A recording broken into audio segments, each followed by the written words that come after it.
TV Rogers.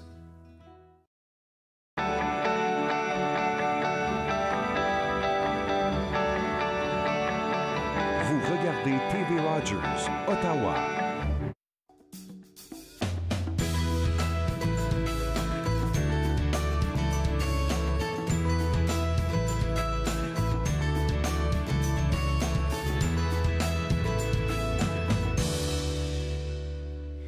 Bonjour et bienvenue Entre nous, exclusivement sur les ondes de TV Rogers. Je suis Catherine Marion. Il me fait plaisir de passer la prochaine heure avec vous. J'espère que si vous sortez aujourd'hui, vous allez être prudent. J'ai pas eu la chance d'écouter la radio ou de regarder la météo depuis que j'ai quitté ce matin, mais on annonçait 5 à 15 cm. Alors, c'est quand même une grande différence entre 5 et 15. Je ne sais pas s'ils ont changé les prédictions, mais bon, soyez prudents. J'ai pu comprendre que, regarde, on voit la ville, c'est quand même très beau, hein? J'ai pu comprendre que certains des autobus ont été annulés, mais encore, j'ai manqué un petit bout. Alors, je ne sais pas si c'est seulement les autobus à l'extérieur de la ville ou si c'est les autobus à l'intérieur. Vérifiez tout ça. On a accès à toutes sortes de apps avec nos téléphones à savoir là, ce qui fonctionne et ce qui ne fonctionne pas. Mais ce qui fonctionne sans faute, c'est le canal. Le bal de neige est idéal pour tout ce qui se passe avec les célébrations qui continuent cette semaine. Cette fin de semaine sera le deuxième week-end, si on veut, du bal de neige. Ensuite, il y en aura une autre après. Alors, cette température est parfaite. Et d'autant plus que c'est tellement beau. Autre chose, toujours très beau, les éditions David, ils annoncent la parution du recueil de poésie « J'aurai bientôt ton âge » de M. Michel Plot. Alors, marqué par la mort de son père alors qu'il n'avait que 12 ans, le poète, M. Plot, raconte comment les lettres puis les mots lui ont permis de traverser ce deuil. Un recueil intimiste, empreint de nostalgie et d'espoir, qui ponctue 25 ans d'une vie consacrée à la poésie. Et puis, je vais vous lire un petit extrait, si on veut. « Par-dessus ton épaule, la lumière n'avait aucun défaut. J'aurais tout fait pour m'approcher de ta voix, trouver refuge dans une parole qui s'élèverait avec la mienne. » Alors, c'est un petit exemple de ce qu'on peut retrouver dans le recueil. Originaire du quartier Saint-Sauveur, Michel Plot habite toujours à Québec. Depuis 25 ans, il n'a cessé d'écrire de la poésie et d'animer des ateliers de création.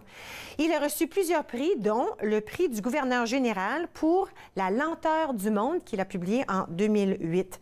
Alors, ce recueil de poésie, qui s'appelle « J'aurai bientôt ton âge », et puis, vous savez, « J'aurai bientôt ton âge »,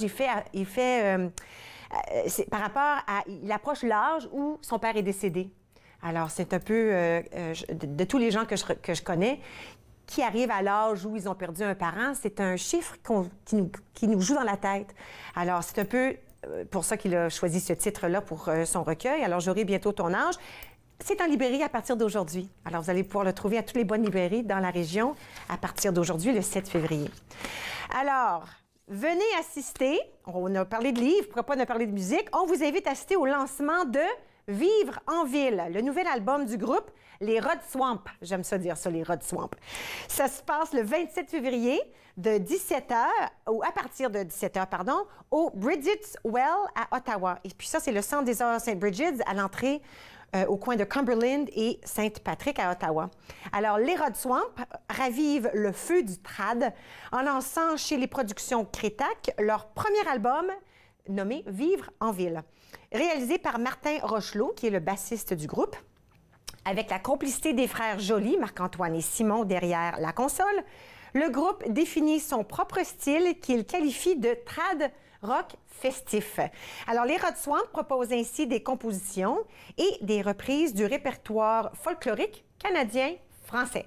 Originaires du Nord et de l'Est ontarien, les Rod Swamp partagent leur passion du violon traditionnel, des chansons à répondre et de la musicalité d'antan. Basé à Ottawa, le trio musical composé de Yann Leduc, Martin Rochelot et Patrick Farran fait depuis 3 ans vibrer le folklore en Ontario français. Alors ça se passe le 27 février. Marquez vos calendriers. Je vais peut-être vous le rappeler quand on s'approchera de la date, à partir de 17h. Maintenant, un spectacle pour les jeunes au CNA. Alors, pour les tout-petits, on vise, si je ne me trompe pas, c'est ça, les 5 à 9 ans. Alors, c'est une incursion dans le monde des oiseaux pour les jeunes spectateurs. Voici comment le décrit. Au beau milieu du bal de neige, ça vaut le coup de sortir de son nid pour rencontrer des Kim, artiste touche-à-tout, qui invente ici Mille Mouches, un personnage attachant, un brin clownesque avec son kung-fu et son hip-hop. on l'adopte aussitôt. Ces histoires cocasses et les projections géantes de volatiles nous transportent.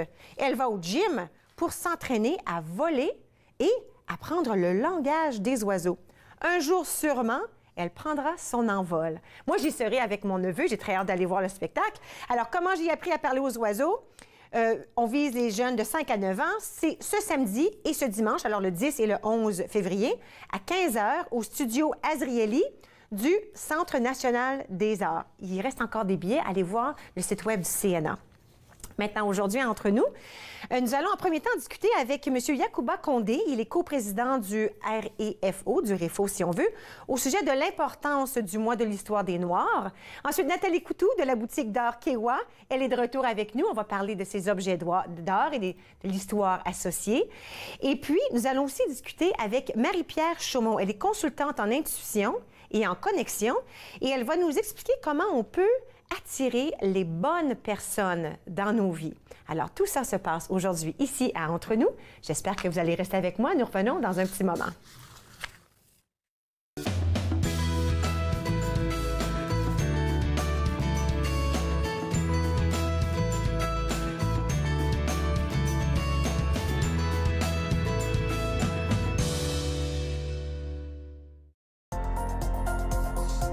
L'émission suivante vous est présentée par la télétransportée Rogers. Profitez du contenu exclusif gratuitement. Disponible au www.rogersanyplacetv.com.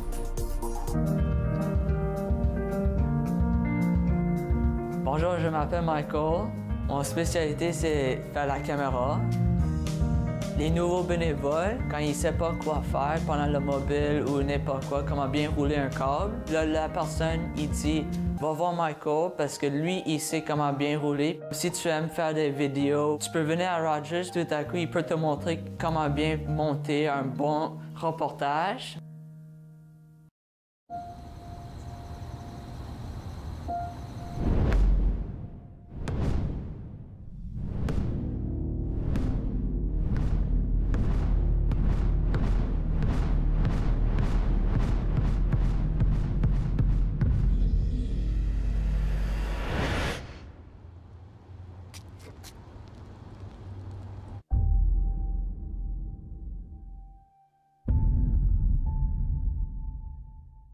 Je vous lance l'invitation d'être là à chaque semaine avec ma brochette d'invités de chroniqueurs.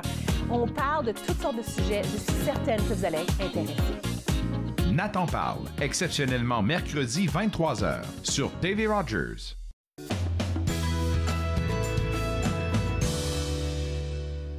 Vous êtes de retour entre nous sur les ondes de TV Rogers. Vous savez, le mois de février, c'est le mois de l'histoire des Noirs. Et c'est un mois qu'il faut souligner, il faut en parler. Et aujourd'hui, nous avons avec nous M. Yacouba Condé. Vous êtes coprésident du REFO, qui est le regroupement des étudiants franco-ontariens. Bonjour. Bonjour, madame. Merci d'être avec nous aujourd'hui.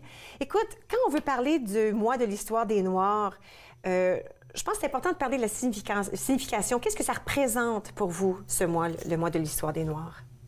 Merci. L'histoire du mois des Noirs, c'est quelque chose de très important pour les Noirs en général, partout dans le monde. C'est très symbolique parce que les Noirs avaient tendance à œuvrer, mais les reconnaissances n'étaient pas faites. Comme surtout aux États-Unis, les Noirs ont fait beaucoup de choses, mais il n'y avait jamais de reconnaissance, de prix attribué à des Noirs et tout. Donc il fallait à un moment donné que les Noirs se prennent en main et disent, écoutez, nous faisons aussi quelque chose, il faudrait reconnaître et puis disons comme s'il y a des prix à gagner par rapport à quelque chose, nous les voulons aussi et puis il fallait qu'on ait notre place, qu'on soit respecté comme tous les autres parce que nous faisons presque la même chose qu'eux. C'est une initiative qui a été prise par les Noirs et ça a commencé au Royaume-Uni, aux États-Unis, après au Canada, je pense que c'est en 1995, c'est beaucoup plus récent au Canada. Mais dans le fond, c'est ça, c'est histoire de commémorer les hommes noirs, c'est-à-dire reconnaître ce qu'ils ont fait, leur parcours et de manière dont ils ont pu contribuer, participer à l'épanouissement et au changement dans le monde. Oui, et puis éventuellement, ce qu'on cherchait, c'est l'égalité. Oui. c'est l'égalité. Alors, c'était vraiment le travail que vous avez dû faire, était une part par rapport à cette égalité. Si on veut parler de l'histoire des Noirs, écoutez, ça nous prendrait une semaine d'entre nous pour pouvoir parler de... Parce qu'il y a une grande, grande histoire. Mais si on veut s'attarder, disons, comment ils se sont retrouvés en Europe puis en Amérique. Je pense que la plupart des gens pensent peut-être connaître cette histoire, mais si on peut mettre ça dans un petit paquet, comment on décrirait cette histoire? Bon, l'arrivée des Noirs dans les continents européens et puis américains n'est pas un fait du hasard. C'est dû à l'esclavage. Il y a ce qu'on appelait dans les temps autrefois la traite négrière ou le commerce triangulaire. On déportait, les Européens allaient capturer les Noirs en Afrique. C'était vraiment capturer, c'est le bon mot, capturer, parce que c'était pas comme ça, hey, ça te tente de venir, Oui, c'était pas ça, hein? Non, mais c'est ça, parce qu'on dit toujours que l'histoire est écrite par les vainqueurs. Donc les vainqueurs écrivent l'histoire comme ils le veulent, et puis c'est généralement en leur faveur. Donc ils allaient les capturer, puis les amener en Europe, là où ils étaient vendus comme esclaves, pour être déportés aux États-Unis pour travailler dans des champs de coton et de canne à sucre. Donc, c'est comme ça que les Noirs sont retrouvés aux États-Unis et en Europe pour travailler et être vendus comme esclaves. D'où on a les Haïtiens, les Afro-Américains et puis tout. Alors, à ce moment-là, est-ce que c'est une histoire... Évidemment, c'est une histoire qu'on continue de partager. C'est pas quelque chose qu'on oublie. Alors, vous, en tant que personne dans cette communauté-là, est-ce qu'on se le rappelle souvent que c'était le passé, c'est comme ça qu'on est arrivé, ou est-ce qu'on arrive à gérer ce passé-là? Comment est-ce que ça fonctionne pour vous? Bien, c'est toujours difficile lorsqu'on veut renier ce qui s'est passé, lorsqu'on veut modifier l'histoire, parce que si on prend l'exemple sur le Canada, la reconnaissance envers ce qu'on a fait comme tort au peuple autochtone, c'est quelque chose de très symbolique, de très significatif, qui vient apaiser les cœurs des peuples autochtones. Oui. Alors, vouloir renier le traitement qu'on a fait aux Africains, le traitement qu'on a fait subir aux Africains lors de l'esclavage, c'est comme mettre du couteau dans la plaie. On ne peut pas faire semblant que c'est pas arrivé. Non, on ne peut pas faire semblant. Non. Si on veut parler de l'importance, pourquoi c'est important pour la francophonie ontarienne de souligner ce mois? Bien, je pense que l'Ontario en particulier, l'Ontario a une relation très particulière, authentique avec les Noirs, parce que c'est l'Ontario la première province à avoir fait un projet de loi contre la discrimination raciale. Et le changement social, en fait, c'est eux qui ont œuvré pour le changement social en premier. Donc ça, c'est quelque chose de vraiment grand dans le processus. Et puis peut-être que c'est ce qui a fait que les autres provinces ont pu suivre leurs traces. Mais prendre cette initiative, c'est pas quelque chose qui est facile, là. Et puis pour un monde qu'on ne connaît pas, qui a une couleur différente que nous, puis c'est un peu ça. Bon, alors... Si on veut retourner un petit peu dans le passé, ou comment c'était, moi, je ne suis jamais allée, je ne suis pas du tout une experte non plus. Si je vous demande comment était structurée l'Afrique noire avant l'arrivée des colons, comment est-ce que ça se vivait? Bien, l'Afrique noire était très bien structurée. C'est d'où je vous dis encore que l'histoire est écrite par les vainqueurs. Ils l'écrivent comme ils le veulent, c'est-à-dire en leur faveur. Oui. Mais il y a plusieurs des historiens qui font ça, dans le fond. Ils écrivent de leur perspective, mais c'est la vôtre qui compte ici. Oui, c'est ça, parce que selon l'histoire qui est écrite, il est mentionné qu'en Afrique, on a trouvé des peuples barbares, sauvages, qui n'avaient aucune civilisation. C'est archi faux, c'est pas du tout vrai. L'histoire avait bel et bien une civilisation, puis c'est prouvé déjà que la mère des civilisations vient d'Afrique. Oui. Et puis, l'Afrique était bien structurée. Il y avait des empires, il y avait... En tout cas, tout fonctionnait très bien, il n'y avait aucun problème. Et puis, en plus de cela, on avait... Comme si je prends l'exemple sur l'Empire Manding, oui. Du Manding, qui est l'actuelle République du Mali, sous le règne de Sondiata Keita, qui était un empereur, qui a été résistant aussi, et puis Samori Touré de la Guinée et autres. Ils avaient une charte pour le Manding. C'était comme une constitution. C'est l'équivalent de la Magna Carta en Angleterre. C'est l'équivalent de la Magna Carta. Ça, c'était comme une constitution qui régissait les rapports sociaux entre les gens qui vivaient dans la même communauté et puis ainsi que les peuples voisins, les empires voisins à côté. Les empires voisins plutôt. Donc, par exemple, si je vous donne un exemple d'article qui comportait cette charte, la charte de Kourou-Kamfoga, ça disait par exemple, si ton voisin a un décès, vas-y, déplace-toi, va lui dire bonjour, parce que même si tu ne le connais pas, ça ne réveille pas le mort, mais ça renforce les liens entre ceux qui vivent. Donc, d'où l'idée de se dire que, écoutez, des personnes qui ont pensé comme ça avoir quelque chose pour renforcer les liens sociaux, on ne peut pas dire qu'ils étaient sauvages, qu'ils étaient barbares. C'est quand même un peu se moquer de la mémoire qu'on aurait dû saluer et puis dire, écoutez, on a fait du tort, il faut reconnaître, et puis c'est un peu ça.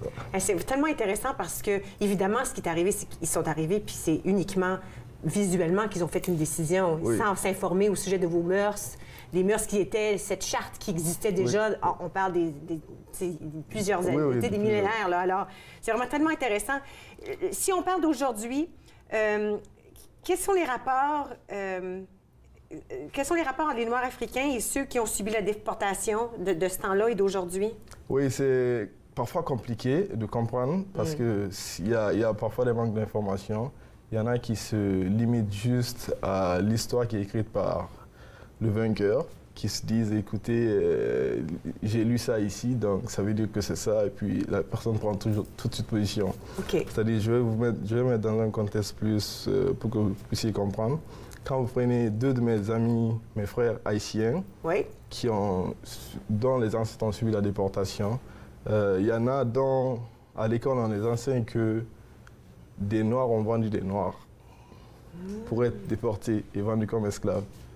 Pendant que c'est quelque chose qui est irréaliste, parce que la charte dont je vous parle, il est mentionné dans la charte comme, dans l'un des articles, ça dit que la faim n'est pas une bonne chose, la faim n'est pas une bonne chose, mais l'esclavage aussi n'en est pas non plus.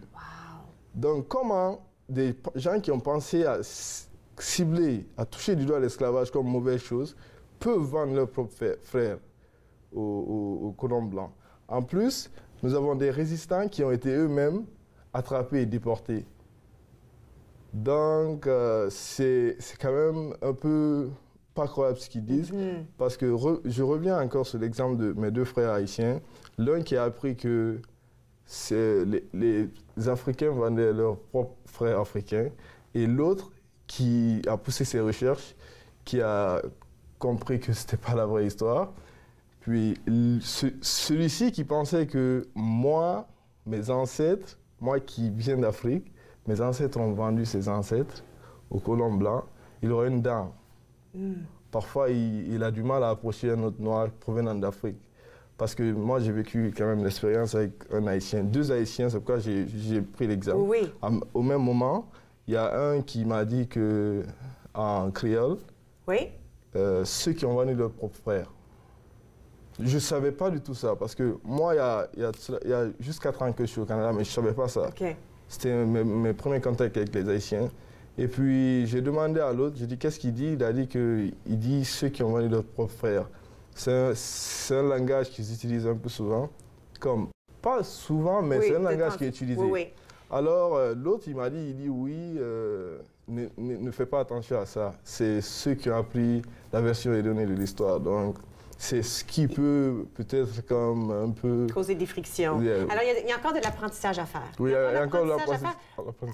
Pour tout le monde. Oui. Moi j'appellerais tous les Noirs de par le monde d'essayer d'aller se ressourcer, aller en Afrique et puis voir comment les choses sont passées. Parce que je pense que si les Africains avaient vendu leur propre Africain, on n'allait pas garder les patrimoines historiques, comme si vous partez au Sénégal, sur l'île du Gorée, il y a le site où on déportait les esclaves. On n'aurait pas gardé ça, parce que ça, c'est une trace pour prouver que l'esclavage avait existé. Incroyable. Donc, si ça venait des Noirs, on n'aurait pas gardé ça. On aurait cassé tout ça. Vous allez devoir revenir, parce qu'il y a trop de choses à discuter, trop d'informations à partager, puis je pense que c'est un apprentissage important pour... Non, j'aime ça, c'est pas grave. Non, c'est pas grave. On arrive à la fin, mais on va se visiter une autre fois. C'est trop intéressant ce que vous dites. Il faut s'informer. Je vais arrêter là tout de suite. Merci beaucoup, M. Condé. Bien. Nous, on va aller à une pause. Et puis, au retour, on va parler avec Nathalie Coutou de la boutique d'art autochtone Kewa. Elle a des belles choses à nous montrer. Restez avec moi. Nous revenons dans un petit moment.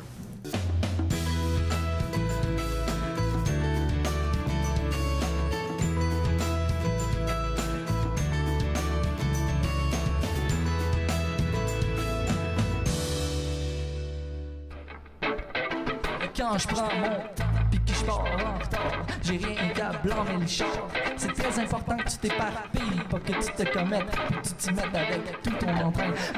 C'est pathétique quand je parle, pareil comme le patron, de qui je fais l'affaire, à qui je beurre le pain. Plus que n'importe quand, avant que la routine me rattrape, je me paye le luxe d'une coupe de table de plus sur le cadran. C'est tellement important. Il y en a quelques-uns qui se mouillent, d'autres engraissent la trouille. Ceux-là se pissent dessus puis disent après que ça sent drôle. Ceux qui tirent les fils, ceux qui fouettent le troupeau. Il y en a qui gobent la pilule et les autres y pensent pas trop. Cours tant que tu veux après ton trognon de mirage. Ni le bâton ni la carotte vaut de monter dans le carrosse. Je garde le regard sur la route. Moi du corps j'en prends moins, mais je le prends plus égal et je le conduis des deux mains. C'est tellement important.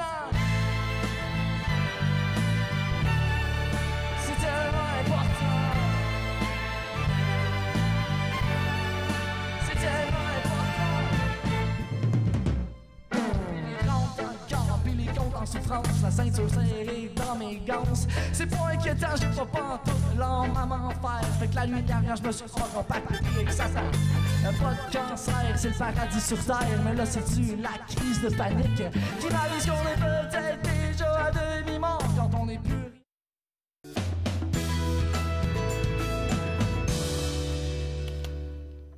Vous êtes de retour entre nous sur les ondes de TV Rogers. Nathalie et moi, on a déjà commencé à discuter. Nathalie Coutou de la boutique d'art autochtone Kewa. Bonjour, bonne année. C'est notre première visite depuis la nouvelle année, depuis 2018. Et puis, si on retourne un peu où on était, la dernière fois qu'on s'était vu, je crois que c'était au mois de décembre. Et puis, il y avait une retraite qui s'en venait pour toi. Une retraite artistique, si on veut. OK. Alors, si on reprend de là, tu quittais pour cette retraite et puis là... Comment ça s'est passé? J'avais aucune idée de ce que j'allais créer. Je savais que si j'étais en face du temps, en face d'une scène paysage que j'aime, que j'avais pas à être celle qui est responsable de la nourriture des enfants, de la logistique de l'entreprise, j'arriverais à faire le vide. Puis c'est ce qui est arrivé. Parce que là, tu t'es ramassée seule. Je me suis ramassée seule. Une retraite. Alors, c'est pas une retraite planifiée c'est une retraite planifiée par toi-même, pour toi-même. Oui. Tu t'es éloignée, tu t'es sortie un peu de ton monde. J'ai loué une petite maison. C'est extraordinaire. Sur le lac, dans la région où est-ce que je suis pas trop loin. Oui. J'ai quand même accès à la technologie, mais je la regarde le moins possible. Oui. Puis le but, c'est de vivre ce moment-là où ce que, tu sais, tout ce qui arrive qu'on jongle au quotidien, à un moment donné, c'est comme, ah, OK, on peut ranger les balles, il y en a de moins en moins. C'est pas parce qu'ils tombent, c'est parce qu'on les range. On les range. J'aime ça. Puis là, ben, on accède à un fort intérieur en soi.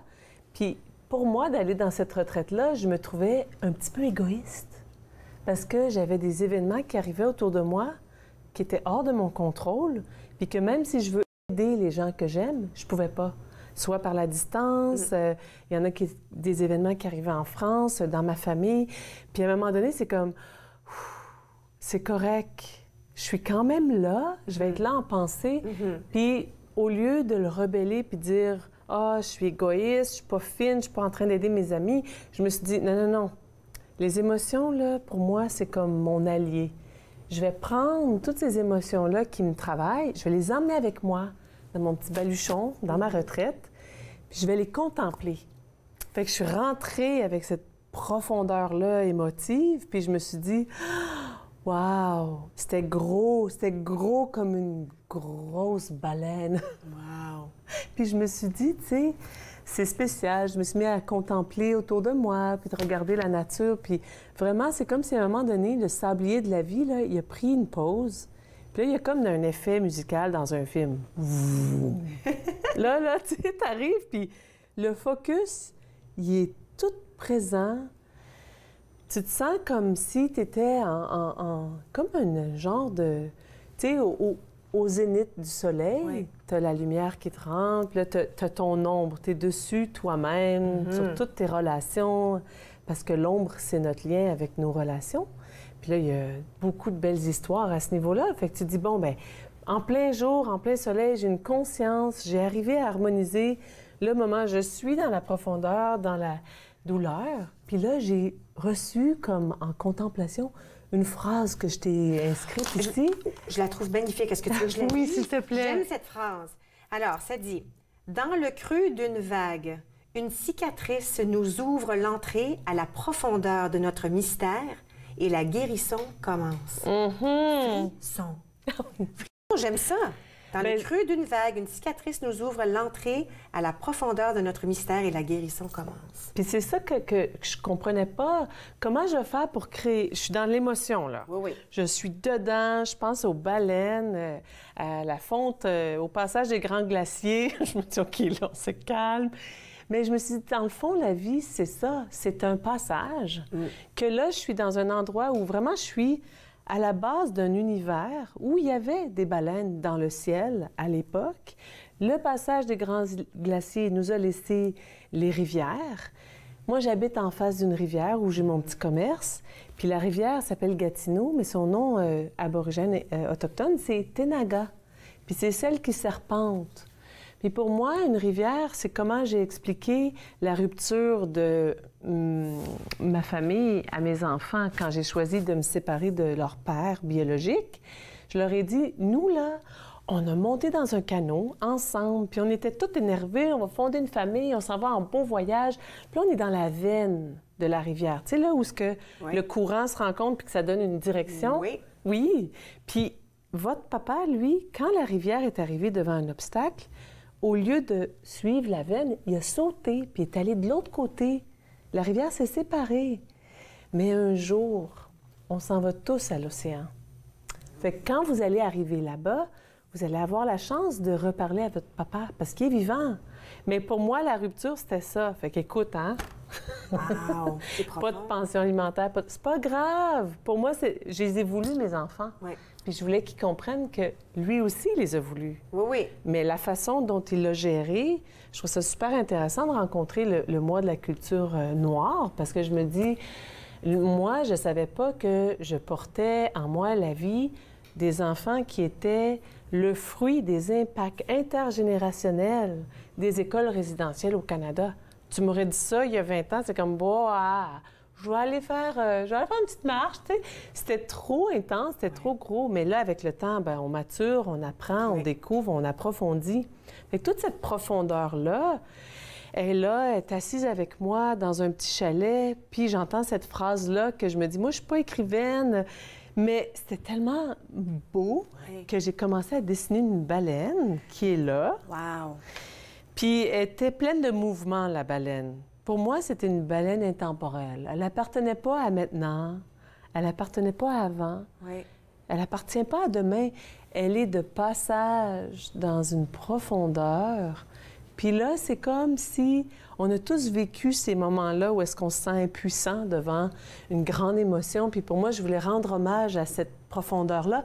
On arrive au fond, on ne peut pas aller plus bas. Oui. Puis nous, les humains, on est au bas de l'univers, de ce qui était un jour la profondeur de nos baleines. Oui. Fait que la transformation a eu lieu. On ne l'a pas choisi. C'est arrivé. Puis pour moi, c'est comme de dire, OK, je suis rentrée dans ça, puis je me suis dit, ça, là, pour moi, ça nous aide à gérer les traumatismes physiques, émotifs, psychologiques, parce que c'est ça que ça a fait pour moi.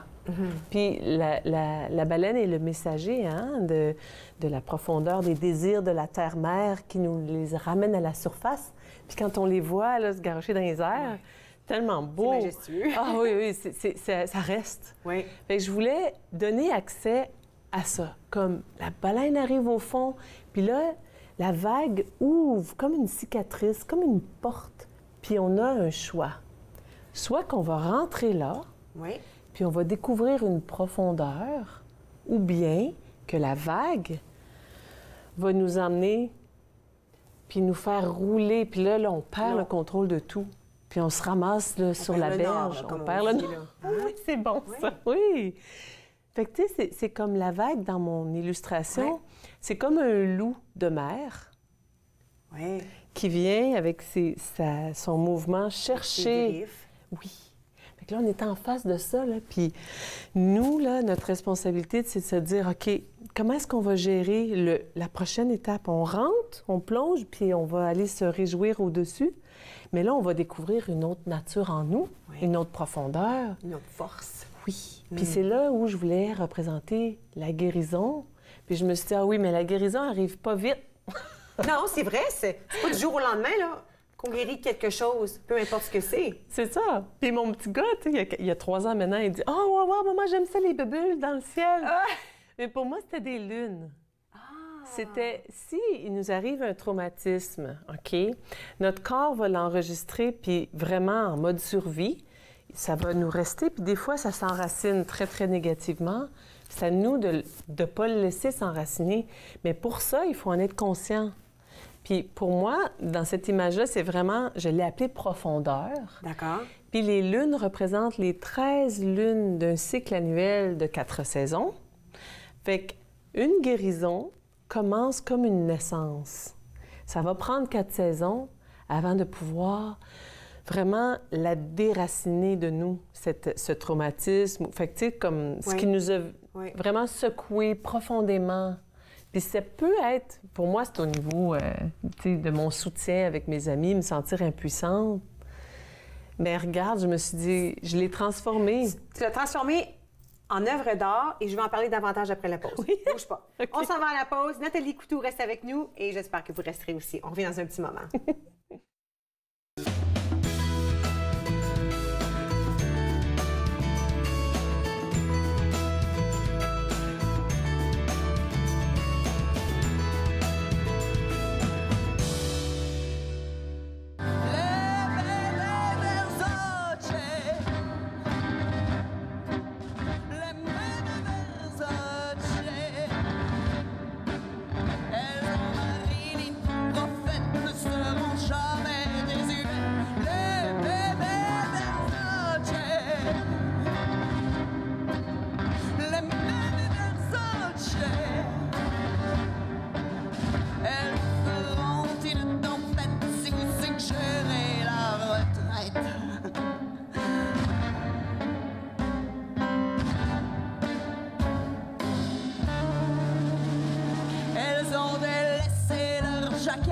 Pour des chupons, c'est plus mignon. Elles sont loin de maigrelettes, ces vieilles greluches en mission. La haute couture est en vedette dans leur tiroir rempli de dettes. Et les corsets sont légion, taille de guêpe pour faux bourdons.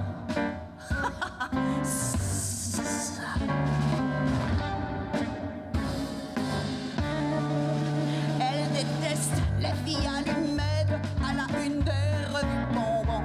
Elles ont bien plus que des squelettes dans les placards de leur maison.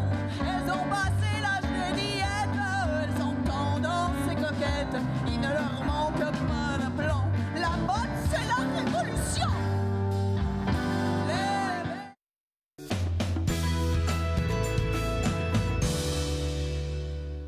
Vous êtes de retour entre nous sur les ondes de TV Rogers. Il nous reste quelques minutes avec Nathalie. J'adore cette nouvelle œuvre. Merci. Évidemment, on peut se la procurer. Oui. Je vois ici qu'on en a des copies aussi. Alors, c'est quelque chose qu'on peut trouver à la boutique. Absolument. Il y a des copies, il y a de l'art abordable. Hein? Une petite carte de souhait, c'est à 5,50 Ouais. C'est fait local. C'est vraiment extraordinaire parce qu'on a un produit qui est vraiment de niche ici dans la région. Puis j'en ai plein d'autres artistes. Mais quand quelqu'un rentre chez nous puis qu'il y a un budget, bien, on peut le guider à avoir l'art accessible à un budget abordable. Super. Ou bien en édition limitée, ou bien tout simplement avec dire, bon, ben moi, j'aime cette œuvre-là, voici mon budget, qu'est-ce que tu peux me faire? Moi, je présente des options avec l'entreprise similaire. Fait que ça, c'est vraiment convivial. Puis rechercher. Oui. Oui. Maintenant, il y avait aussi eu un vin fromage. Oui. Hein, je me souviens, puis on avait dit qu'on n'ouvrirait pas le vin à 10 h du matin. Là. On allait attendre à l'heure du midi, hein, je m'en souviens. Comment ça s'est passé? C'est tellement extraordinaire. C'est comme on a notre... écoute, je ne m'attendais pas à ça. À 10 heures, j'avais des gens qui étaient déjà là pour venir rencontrer les œuvres. Fait que là, je me suis dit, oh, wow! C'est le fun parce que c'est nos fidèles, puis on a un petit mailing list. Fait que eux autres, ils arrivaient pas pour le vin fromage, j'y arrivais pour les histoires. Puis pour aussi voir les nouvelles créations, j'en ai créé 5. Fait que là, ben, je partageais les créations, puis j'étais encore, tu sais, tu viens de donner naissance à des œuvres, là, fait que j'étais encore toute émotive. Je pleure de joie, je pleure de peine, on s'échange des câlins, c'est vraiment le fun. Wow. Puis, donc, un succès. Un succès. Oui, puis en même temps, ça devenait de plus en plus petit parce que je commence à en avoir beaucoup. Fait que vin fromage, à un moment donné, je me dis, je vais peut-être créer un petit partenariat avec une entreprise de la région pour pouvoir faire mes vins fromages ailleurs, Dans comme un endroit ça. un petit peu plus grand, peut-être? Convivial, oui, plus grand. Plus grand. Parce qu'il y a trop de choses. Écoute, Nathalie, t'as trop de choses maintenant, trop d'œuvres d'art. De qualité. Mais là, tu sais, on parle d'œuvres d'art, puis ils sont pas ici, mais on les a déjà vus, au cas où les gens à la maison ne le savent pas. Il y a des bijoux aussi. Oui. Il y a des tambours, il y a des vêtements, tu sais, je veux dire, il y a des choses qui sont tous entourés par la culture, par le vivre autochtone. Oui. Fidèle et authentique. Oui, puis nous, ben c'est vraiment un réel défi qu'on a eu il y a 16 ans de commencer à faire, à ouvrir nos portes à la culture autochtone via un produit qui est haut de gamme puis qui est qualité musée. Fait que, tu sais, nous, on sort des objets traditionnels des musées. Au départ, on me disait, tu sais, ça, c'est sacré. Oui, mais attends, le sacré, on en a tous besoin. Oui. Il faut le ramener dans nos maisons. Il faut ramener les tambours dans nos maisons, les mocassins, les choses qui sont valables, puis qui sont des valeurs nobles, transformer de la terre avec un processus qui a des intentions nobles, puis qui s'est emmené dans nos foyers à nouveau. Je pense qu'on est rendu là au niveau d'une conscience mondiale. Ouais. Puis nous, ben, on est comme des petits Astérix et Obélix, là. On est des résistants, rebelles, puis on est vraiment, vraiment fiers de ce qu'on a accompli, puis on continue. Ouais, c'est extraordinaire. Si on veut rappeler aux gens où on peut se trouver, de un, le site web, alors kewa.com, si on veut aller voir... Est-ce que tu es aussi sur Facebook? Je suis sur Facebook. Oui, Kewa est aussi là. Et puis, la boutique comme telle, elle est située où? Elle est à Wakefield. Oui. La meilleure approche, c'est pignon sur rue. Venez nous voir, venez nous rencontrer. Le site web est en formation depuis... Ça prend du temps, hein? Okay. Il n'est pas encore prêt à être opérationnel, mais c'est une grosse demande. Oui, absolument. Oui, on travaille fort là-dessus. Mais là, qu'est-ce qui s'en vient? Là? Si je dis, OK, là, qu'est-ce qui s'en vient pour Nathalie Coutu là, dans la prochaine saison, si on veut? Bien là, dans l'immédiat, je suis en train de préparer la fleur des petits cœurs. En fait, c'est la Saint-Valentin, la fête de l'amour. Oui. Mais moi, je propose à notre clientèle là, de venir nous voir pour dire, bon, bien, la Saint-Valentin s'amène, marcher dans des nouveaux mocassins au quotidien pour célébrer l'amour. L'amour, l'amour à la terre, l'amour de la peau qui est confectionnée, ce mocassin-là. C'est du développement durable, c'est du commerce équitable. Fait que je prépare vraiment comme l'événement de la Saint-Valentin, mais si on va s'acheter je suis vendue sur le mocassin parce que tu peux le célébrer tous les jours, tu sais, à l'année. Puis il y a tellement de gens qui célèbrent l'amour à tous les jours. Pourquoi pas? Pourquoi pas? Écoute, merci beaucoup. J'aime donc quand tu viens nous voir. J'ai déjà hâte à la prochaine visite parce qu'il va y avoir d'autres œuvres d'art et d'autres belles histoires comme seul toi, tu sais les compter. Merci. Nous allons à la pause. Et puis à notre retour, nous allons parler avec Marie-Pierre Chaumont. Reste avec moi.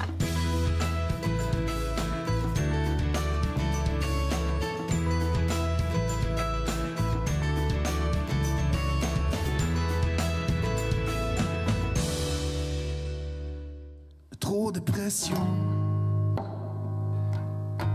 Faut que ça lâche, faut que ça craque, faut que ça claque, et ça va faire mal. Je sais que ça fait mal, mais ça va passer, ça va passer. Laisse-y le temps. Laisse-y le temps, il règle bien les choses.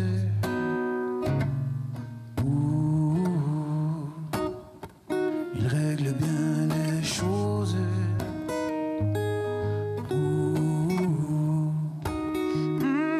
Il règle bien les choses.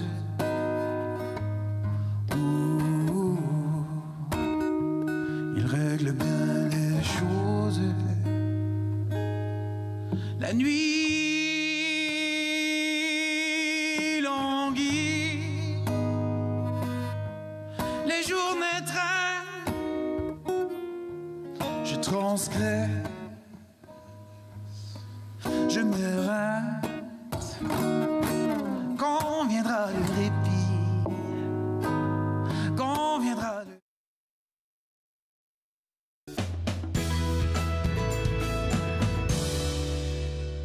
Vous êtes de retour entre nous sur les ondes de TV Rogers. Avec moi présentement, Marie-Pierre Chaumont, consultante en intuition et connexion. Bonne année, c'est notre première visite. Ben hein? oui, c'est vrai.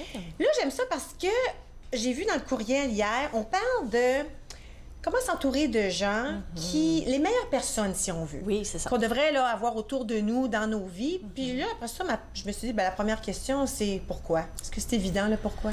Bien, c'est vraiment une bonne question. Mais en plus, quand je parle de relations, c'est parce que souvent, mes clients me disent comment je fais pour trouver l'âme sœur. Fait que là, je me suis dit, on va l'ouvrir aux relations, l'âme sœur. OK. Ben, mais oui, c'est important parce qu'on est la moyenne des gens avec qui on s'entoure. Donc, quand on est avec des gens qui nous soutiennent, qui nous font vibrer, qui nous font être notre meilleure personne, c'est bien plus facile d'atteindre nos objectifs, d'avoir une fréquence qui est élevée, d'être dans le plaisir. Puis vous allez remarquer, sûrement tu le remarques, si tu es avec des gens qui sont pessimistes, qui sont dans une fréquence qui est plus basse, qui voient le côté gris de la vie, bien, ça va être plus difficile pour toi d'augmenter ta fréquence puis d'être dans le plaisir. De rester pépé, là. Exactement. Ouais. OK. Oui, voilà. Quand on dit là, qu'on veut s'entourer de gens qui sont bons pour nous autres, est-ce que tu crois... Moi, ça m'arrive, je sais pas si c'est pas juste, que des fois, je rencontre du monde, puis c'est vite que oui, je sais... tu le sais. Oui. C'est peut-être pas une mauvaise personne, clairement. c'est peut-être pas quelqu'un de méchant, Oui. tu sais, il y a peut-être... Mais il y a juste pas cette connexion-là, puis c'est comme... non. Oui, puis il faut se J'ai-tu respecter. le droit de dire Ben, ça? t'as Ou de totalement penser, le je te le dis pas, là. Hey, Ben là, toi, tu l'as dit, trop j'ai tard. pas envie. Bien, premièrement, tu le dis bien parce que on émane tous une espèce d'empreinte énergétique. OK. Toi, quand tu émanes quelque chose, moi aussi, puis des fois, on rencontre des gens qui ont une autre fréquence, une autre empreinte, puis ça marche pas, ça clash. C'est Ouais. ça que tu perçois tout de suite. OK. Si tu es très sensible, tu vas peut-être percevoir aussi que cette personne-là est fermée ou qu'elle a de mauvaise humeur ou peu importe. Il y a des fois, tu peux croiser quelqu'un, tu te dis, mon Dieu, je la sens pas, mais cette personne-là a juste une mauvaise journée. C'est possible aussi. Oui, ça aussi, c'est vrai. Oui, mais puis moi, d'autres fois, des fois, ça m'est déjà arrivé où tu rencontres quelqu'un, puis tu dis, ah, ça va bien aller, Oui. puis là, tout ce qui sort de leur bouche, c'est négatif. Le café, il est pas bon, puis là, il est toujours en retard. Puis tout ce qu'il dit, c'est comme, OK, j'ai mal vu ce que je pensais, là. C'est ça. Puis c'est pas que tu t'es trompé, c'est juste parce que tu as perçu quelque chose. Fait que c'est pour ça que moi, j'invite les gens, parce que ça m'est arrivé, moi aussi, par le passé, j'ai croisé quelqu'un, puis là, je le sentais pas. Quelques années plus tard, je la recroise encore, puis là, c'est plus facile, c'est plus fluide, parce que moi, j'ai changé, j'ai évolué dans ma fréquence, cette personne-là aussi. Est-ce que tout le monde évolue ou est-ce que du monde qui reste en bon français, Écoute, là, moi, stock? je suis une positive de nature, mais il y a des gens qui vont évoluer, moi, je crois, aux plusieurs vies, là. Fait que je dis souvent, peut-être pas dans cette vie-ci, mais ça va être correct, parce que dans la prochaine, il y a des gens qui, c'est vraiment pas dans le jugement, c'est qu'ils ont juste plus de difficultés à changer leur fréquence, à rebrancher leur cerveau vers le positif. Ou ils sont juste, moi, je me dis des fois, ils sont juste bien contents d'être là, dans la boîte où ils sont. Ou voient pas d'autres façons de faire les choses. Puis c'est ça que je remarque, tu sais, dans mon entourage. Ils font pas confiance, peut-être. Oui, ils connaissent pas leurs valeurs, mais souvent, quand on est élevé d'une certaine façon, ou on voit les choses d'une certaine façon, ça prend du travail sur soi ça prend du travail pour dire, OK, moi, je vais complètement sortir de la boîte. Ça, c'est vrai.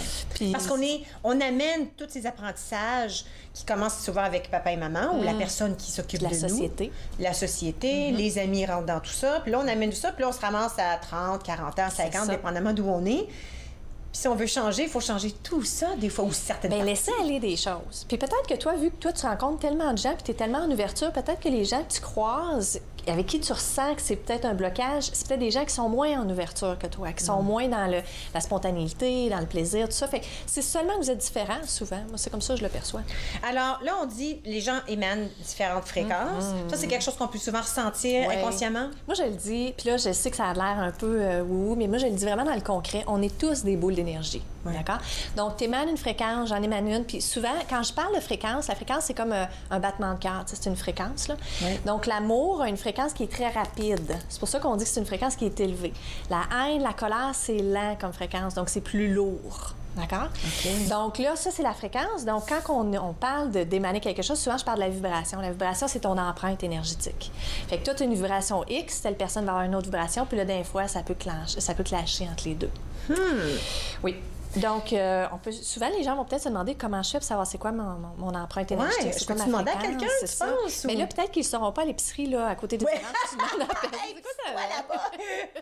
Mais regarde comment est-ce qu'ils font, comment ils font face à la vie. Est-ce qu'ils sont dans le plaisir? Est-ce qu'ils sont dans la joie? Est-ce qu'ils sont en ouverture? Souvent, ces gens-là sont capables souvent de laisser aller des choses, nettoyer plus facilement. S'ils ont des défis, ils sont capables de passer à d'autres choses. Donc, ils sont capables d'attirer des gens en fréquence plus élevée eux-mêmes parce qu'ils sont comme ça dans leur capacité d'être. Fait que si vous vous demandez, OK, bien là, c'est quoi ma fréquence? C'est quoi ma vibration que j'émane? Comment vous vous sentez? Est-ce que vous êtes dans la colère, dans la frustration ou est-ce que vous êtes dans le plaisir? Ça va vous donner une idée. Mais est-ce que ça peut changer, ça? Ben Parce que peut-être qu'aujourd'hui, je suis...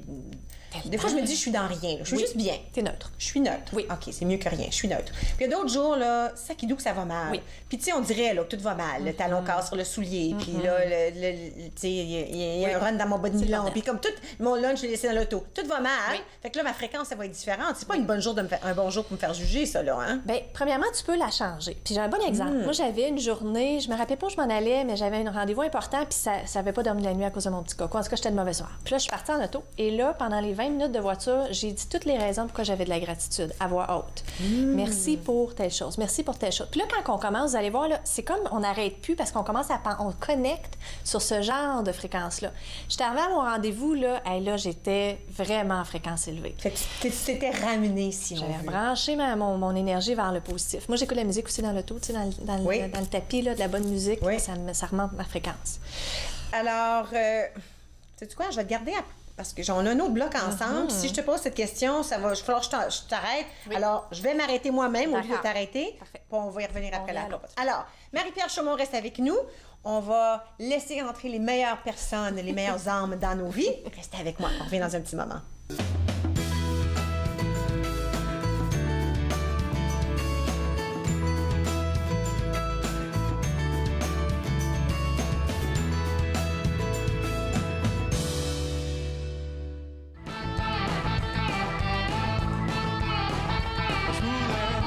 Sacrer mon cœur, mais je peux pas passer le corps de porte. Je voudrais sacrer mon cœur, mais je peux pas passer le corps de porte. Parce que le gars est juste là pour être ton chum, je le sais pas. J'ai été piégé par un ange au deuxième étage. Si je pense que c'est un jour, je me fais pas prendre mon cœur. Couvre ta fenêtre, ma belle, je me pousse en douce comme un voleur.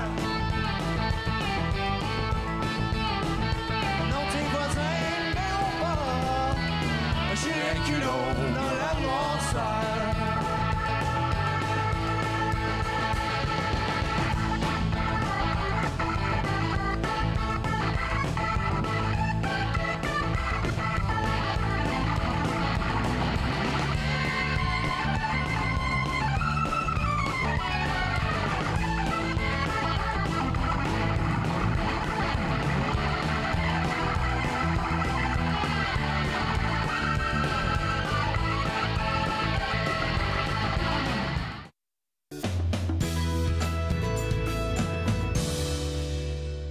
Vous êtes de retour entre nous sur les ondes de TV. Avec moi, on parle... toi, tu es consultante en intuition et connexion et on parle de s'entourer de bon monde, comme on dit en bon français. Acheter les bonnes personnes. Alors, qu'est-ce qu'un contrat énergétique? Ah oui, c'est tellement Et intéressant. comment est-ce que je peux le renégocier? Oui, donc, ça, c'est tellement intéressant. Ah oui, hein? Donc, OK. quand vous êtes en relation, on va commencer un exemple. OK, mettons que vous avez rencontré, toi, ça fait longtemps que tu es avec ton conjoint. Depuis que j'ai 15 ans. Bon, voilà. Fait que tu avais une entente énergétique avec ton conjoint. Moi, ça fait depuis que j'ai 18 que je suis avec le mien. OK. Donc, quand j'ai rencontré mon conjoint, j'étais une personne X, puis lui était. Puis là, on avait établi des bases. Qu'est-ce qu'on attendait un de l'autre? Mais là, on évolue au fil du temps. C'est la même chose avec nos amis, dans nos collègues de travail, on évolue. Puis il y a des moments dans notre vie où on se dit hey, « moi, cette relation-là ne me satisfait plus. » Pas nécessairement avec le conjoint, mais avec tout le monde. Et c'est le temps de renégocier au niveau énergétique. Donc, souvent, mes clients, ils me disent, OK, bien là, moi, avec mon groupe de filles, je sens que je peux plus dire les choses que je disais avant, j'ai changé. Et donc, elle doit se permettre d'être authentique, d'être vraiment qui elle veut être, de dire, moi, c'est ça mes attentes dans la relation. Et là, la personne, c'est là la renégociation, de dire, moi, à partir de maintenant, c'est de ça que je m'attends dans la relation, puis c'est qui je vais être dans la relation. Puis la personne a le choix de dire, bien là, moi, j'aimais mieux l'autre avant, je me retire, ou OK, parfait, je suis prêt à changer. C'est ça la renégociation. Wow. Tu comprends ce que je veux dire? Oui, absolument, mais je me dis, je peux même pas imaginer quelqu'un s'approcher d'un autre, même le conjoint, dire, tu sais quoi? Mais ce qui est le fun, c'est parce que moi, mon chum, maintenant, il est ouvert à ça. Fait que là, c'est le fun parce que je peux lui dire, hey, là, je pense qu'on est en renégociation énergétique, puis lui, il n'est pas dans mon domaine du tout, puis il est là, OK, sure. Donc, fait que là, en gros, tu parles de tes attentes. C'est quoi mes attentes? Qu'est-ce que je veux avoir? Puis toi, c'est quoi tes attentes? Puis en fait, ça peut se faire concrètement. Puis je suis sûre que moi, dans ma relation, on l'a fait plusieurs fois. Je changeais, il changeait, puis on renégociait. Quand t'es ado, t'as une vie. Quand tu deviens parent, ben là, t'as plus de vie. Parle-moi-en pas, mon Dieu. Mais ça devient différent. Le focus est ailleurs. Puis là, ben nous autres, on est proches. Comme nous autres, là, c'est proche que le monde s'en va. C'est ça. 6-5 ans. La négociation. Alors, ça n'a pas tout le temps l'air d'être dramatique. Ça peut être juste, ça se fait facilement. Fait que souvent, quand on regarde notre entourage, on dit, hey, moi, j'ai changé, je ne fit plus dans ce groupe-là. C'est correct, des fois, de juste dire, ben, je me retire, je vais trouver d'autres gens qui sont plus sur ma fréquence. Mais est-ce que des fois, ça peut être concret dans le sens que si, comme nous autres, on a eu nos enfants très, très jeunes, puis nos autres amis n'en avaient pas. Alors, c'était ça la raison que ça ne marchait plus parce que je peux pas. C'est exactement ça. Mais c'est pas parce qu'ils sont pas fines ou rien, c'est que nos situations sont différentes. Totalement. C'est exactement ça. Parce que toi, tu as changé quand tu as eu tes enfants. Moi, avant d'avoir mes enfants, j'étais très égoïste. Puis je le dis vraiment, j'étais concentrée sur moi. Mais j'ai dû complètement changer. Fait que j'étais plus la même personne. Donc, j'ai dû m'entourer de gens qui étaient plus sur ma fréquence, qui me nourrissaient et que je pouvais nourrir.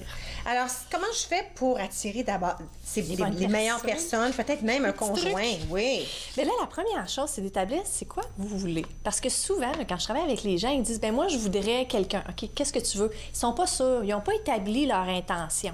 Puis moi, je crois vraiment que tout est énergétique. Donc, quand vous dites, moi, je veux un conjoint qui me fait sentir comme ça, je veux pouvoir avoir une complicité avec, je veux vivre ça avec, je veux voyager ou je veux être à la maison toujours, établissez votre intention. Parce que vous ne pourrez pas placer les bases dans votre énergie ou dans ce que vous émanez si vous ne savez pas du tout ce que vous voulez. Puis souvent, on attire n'importe quoi dans notre énergie parce qu'on n'est pas clair dans ce qu'on veut attirer. Et surtout, si vous avez écrit ce que vous voulez, quand vous allez rencontrer des gens, vous allez pouvoir prendre ça comme étant un guide pour dire « Non, attends, moi, je voulais ça. » Puis cette personne-là, aussi fine qu'elle peut être, ça ne rejoint pas ce que je voulais. Mais il faut faire attention quand on fait ces listes-là pour ne pas dire des conneries. Hein? Oui. Il y a des choses importantes. Comme moi, pour moi, je dis, comme je dis à voix haute, je ne veux pas offenser personne, mais je dis à ma famille, si pour vous, c'est important d'avoir un non-fumeur parce que, des fois, ça va à nos enfants, nos petits-enfants. Si c'est important pour toi, ben attends-toi pas de marier quelqu'un puis qu'il devienne fume. Ou même chose, si la personne que tu sors avec dit, moi, je veux jamais d'enfant, puis toi, dans ta tête, tu dis, ben j'aimerais ça en avoir, mais là, les chansons, tu ne changeras pas. Alors ça, tu sais, c'est des choses importantes. Mais quand tu dis, il faut qu'il soit 6 pieds trop et les yeux bleus, ben là... C'est tellement un bon exemple. Parce qu'il faut être précis, mais pas rigide. Ah, rigide. Oui, j'aime ce mot. Moi, j'avais une super cliente qui, elle, pendant 2 ans, elle visualisait son conjoint, mais vraiment dans le plaisir, tu sais. Elle voulait un gars qui était affectueux, qui était fin, tout ça. Puis quand son voisin est déménagé, elle n'a jamais pensé que c'était lui parce que le gars, il avait des tatous, tu sais, Mais quand elle a cliqué, elle a dit, c'est exactement ce que j'ai demandé. Fait qu'elle a laissé aller la rigidité, puis là, ils sont mariés depuis, je pense, 10 ans. Fait que, alors, cœur ouvert un peu quand même. Tu sais, des choses importantes, mais cœur ouvert. Fait que vraiment, écrire ce que vous voulez. Donc ça, c'est mon premier petit truc. Ensuite, je parle souvent de rebrancher son cerveau. En fait, c'est... Quand on veut attirer certaines personnes dans notre vie, souvent, il faut se permettre de savoir qu'on le mérite, puis de se voir avec ce genre de personnes-là. Fait que si vous avez toujours été dans des relations qui sont négatives ou des relations avec un conjoint où vous ne vous sentez pas respecté, bien, vous devez commencer par rebrancher votre cerveau que vous pouvez le mériter, que vous avez de la valeur, que vous avez le droit. Puis plus vous allez connecter avec votre valeur, plus vous allez demander quelque chose de mieux pour vous. Mais ça prend du temps, puis c'est correct que ça prenne du temps à reconnecter avec sa valeur. Oui, reconnecter avec soi-même aussi. C'est ça, exactement. Moi, j'ai quelqu'un qui me dit un super beau commentaire il n'y a pas longtemps. Il m'a dit, moi, mes amis, si je me sens mieux quand je pars de chez mes amis, c'est parce que c'est des bonnes amies. Donc, elle analyse ses relations comme ça. Si elle se sent comme une meilleure personne ou elle se sent mieux, elle sait que c'est les bonnes personnes pour elle. Fait que j'ai trouvé ça super simple. C'est simple, c'est facile. Puis avant de faire des changements, là, mettons, vous êtes à la maison puis vous dites, bien là, il faut que je change mes relations. Vous n'avez pas besoin d'appeler tout le monde puis de dire, c'est fini. Oui. J'ai vu marqué à la télé, elle a dit qu'il fallait que je laisse m'en aller. Delete le téléphone, j'efface tous mes contacts. Non. Donc, observez, premièrement, allez-y à votre rythme, puis allez avec vos relations que vous vous sentez plus capable de vous exprimer. Parce que c'est possible, c'est juste un contrat à renégocier, comme on mentionnait tantôt. Juste s'exprimer. Mais s'il y a des relations vraiment qui boquent, donnez-vous le temps, ayez beaucoup de respect et de compassion envers vous. Quand on laisse certaines personnes aller, parfois c'est très difficile, puis il y a un deuil à faire. Faites-le à votre rythme. Puis ayez pas peur d'être tout seul. Parce que moi, quand quand j'ai fait du ménage, mais c'était pas du ménage méchant, c'était juste, on n'était plus pantoute sur la même longueur d'onde. J'ai été toute seule pendant une bonne année à moins d'amis, mais là, c'est quand j'ai attiré les bonnes personnes, là, j'ai un groupe extraordinaire. Fait qu'il faut pas avoir peur d'être tout seul. Au contraire. Bien, je pense que si on est capable d'être avec nous-mêmes et très, très bien avec nous-mêmes... Exactement. Parce que moi, j'ai pas discuté d'aller dans un resto tout seul avec un livre, là, j'adore ça. Okay? J'aime ça. Mais c'est là quand on se connaît puis qu'on est bien, on peut attirer du monde plus facilement, je pense. Oui. Puis quand on apprécie notre propre compagnie, les gens vont commencer à l'apprécier aussi pour qui exactement on est. Donc, souvent, dans des relations, moi, j'ai des clients qui se sont séparés, ça fait comme 20 ans qu'ils sont avec le conjoint. Ils ont besoin d'être tout seuls, puis c'était peurant au début. Mais plus ils sont seuls, puis quand ça se connaître, ils reconnaissent qui ils sont, ils reconnaissent avec leurs valeurs, leurs besoins. Donc, c'est un processus qui est important. Je te garde avec moi. D'accord. On a un petit bout de fin d'émission à faire, puis on finira avec ce sujet. Alors, Marie-Pierre Chaumont va rester avec moi, consultante en intuition et connexion. Vous autres aussi, vous pouvez rester avec moi. On revient dans un petit moment.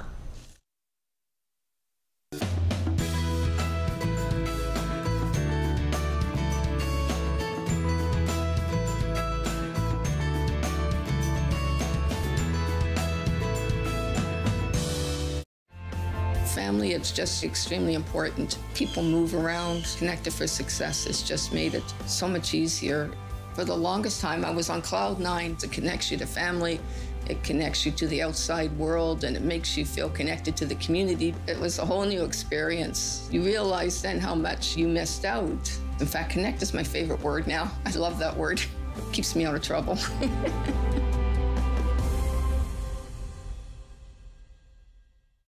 Est-ce que l'on devrait empêcher la publication des conclusions scientifiques basées sur des données obtenues largement en dehors des standards éthiques internationaux? Écoutez Riposte, votre émission de débat. Riposte, jeudi 19h sur TV Rogers. Quand je me suis enrôlé en 64, moi, j'ai levé la main droite puis j'ai dit, moi, défendre mon pays. Puis je vais faire tout ce que vous me demandez. Aujourd'hui, on a des jeunes qui partent en Afghanistan, c'est encore pire. Puis les vétérans, ils n'ont rien demandé. Ils n'ont rien demandé en retour. Et puis on parle de supporter les vétérans. La Légion, c'est nos champions, ça. C'est eux autres qui nous supportent.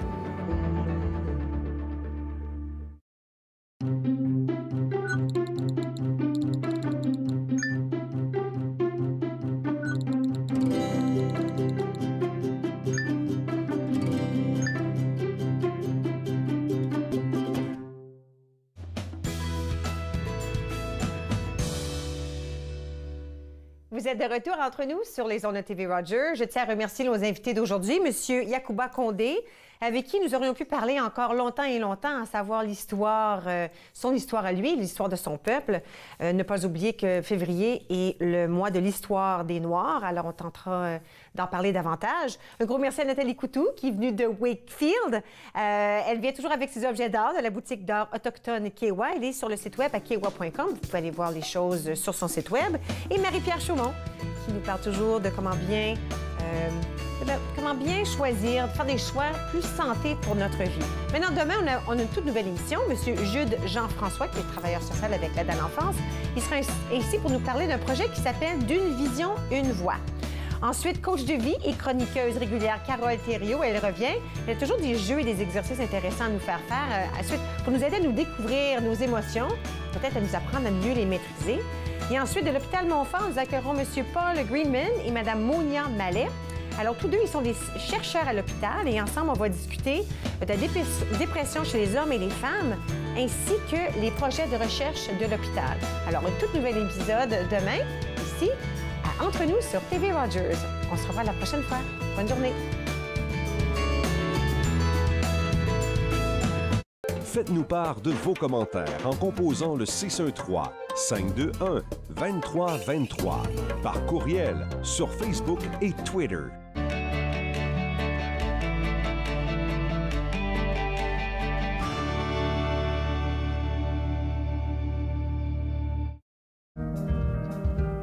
nom c'est Diana Ombé et je suis bénévole stagiaire à TV Runners. Je suis en majeure partie occupée de la Régie Plateau pour l'émission Entre nous et d'acquérir des connaissances sur le terrain. Ici, tout le monde est super sympa, on veut vous aider, on veut vous apporter votre soutien dans les différentes activités à mener. J'ai aussi apprécié le fait que c'est très convivial et qui donne la possibilité aux jeunes de pouvoir exprimer leur talent et leur passion. Je pense que Rogers est vraiment le meilleur endroit.